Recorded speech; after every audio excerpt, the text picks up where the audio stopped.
Salut, c'est Ethan. Aujourd'hui, je vais faire une vidéo sur mon injection de testostérone parce que c'est le jour déjà. Donc, je vais un peu montrer ce que j'ai acheté, où je l'ai acheté et du coup, comment je fais mon injection.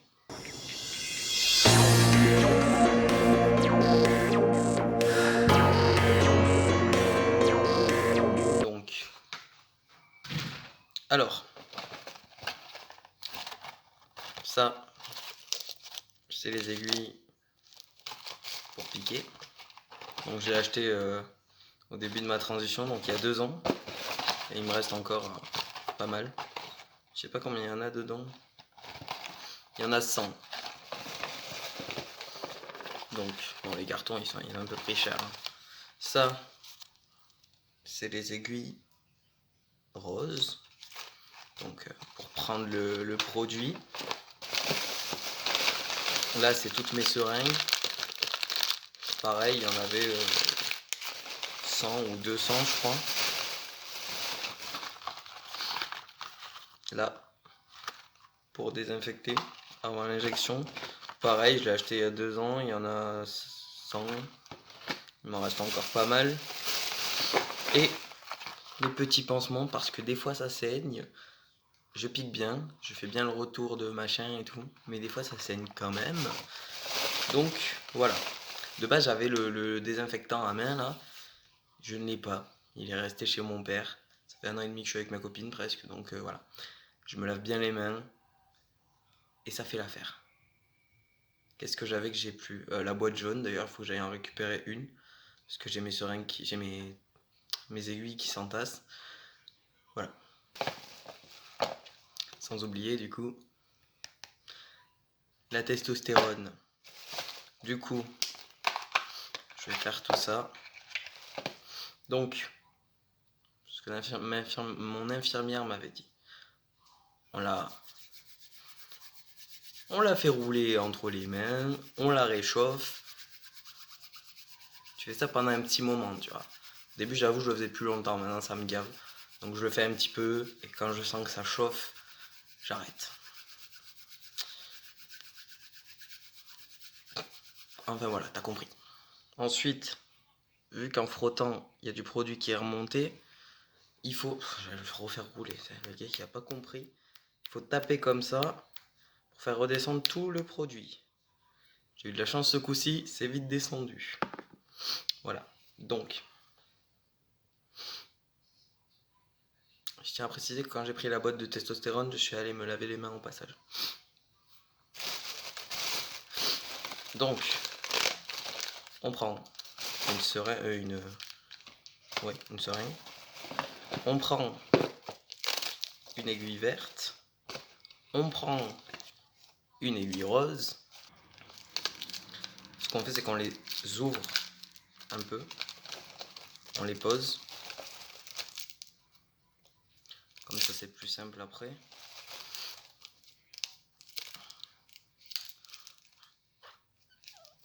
Voilà.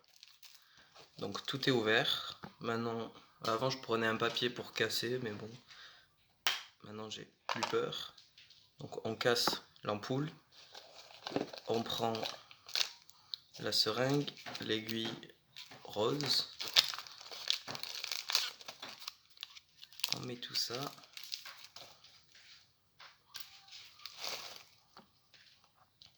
Et moi je prends tout le produit, hein, même si je suis à 0,5. Et souvent je le revide, parce que sinon il y a masse d'air. Comme ça après, il n'y a plus d'air. Donc je prends tout, toujours. De toute façon je le jette. Voilà. Donc je prends tout. On remet le bouchon. Et on vide ce qu'il faut. Voilà. On met l'aiguille verte dessus. Et c'est prêt. Du coup je vais changer d'endroit pour faire mon injection, parce que debout je ne peux pas. Voilà. Ah si, juste je tiens à dire, du coup parce que j'ai pas dit où c'est que je les avais achetés, je suis allé dans un... Je n'ai jamais retrouvé le nom. J'ai jamais retrouvé le nom, c'est pas une pharmacie, mais c'est un truc où ils vendent tout le matériel médical et tout ça. Et franchement, j'en ai eu pour 25 euros. Donc 25 euros la boîte de seringues de 100, les deux boîtes d'aiguilles de 100, les roses et les vertes, les compresses pour désinfecter. Les pansements, je les ai achetés ailleurs. La boîte jaune et le grand truc de désinfectant pour les mains, j'en ai eu pour 25 euros et ça fait 2 ans que j'utilise et j'en ai toujours. Donc si vous devez acheter votre matériel pour vos injections, allez là-bas franchement parce que bah, c'est le moins cher en fait et j'y suis pas retourné depuis 2 ans donc j'y retournerai pas avant un an je pense et encore. Donc voilà.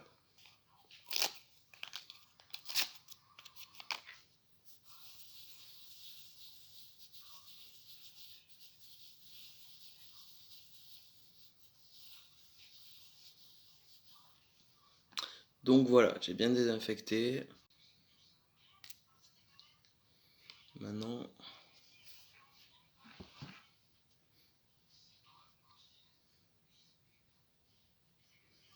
des fois j'ai du mal, hein, je reste un peu à réfléchir.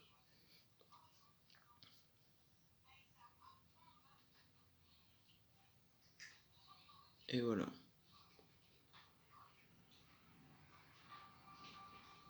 Donc mon infirmière me l'avait pas dit, mais j'ai fini par le faire. Faut aspirer en fait, pour voir s'il n'y a pas de sang. Il n'y a pas de sang, donc c'est bon.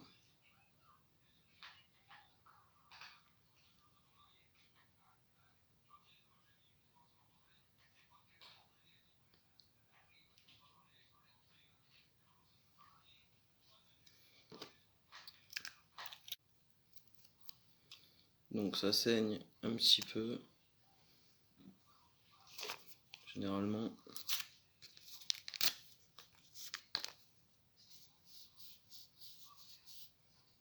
Je réussis un petit peu. Et voilà. Voilà, donc je suis à une demi-ampoule toutes les 2 semaines. Ce qui me fait chier, c'est que la pharmacie veut pas me donner 2 boîtes, enfin plus de 2 boîtes. Donc je suis obligé d'y aller tous les mois en fait. Alors qu'il y a d'autres personnes trans qui m'ont dit qu'elles réussissaient à en avoir plus. Sachant que ça fait quand même plus d'1 an que je vais dans leur pharmacie et que bah ils voient bien que je me pique vraiment en fait. Mais je sais pas. Donc c'est un peu chiant, mais voilà. C'est tout.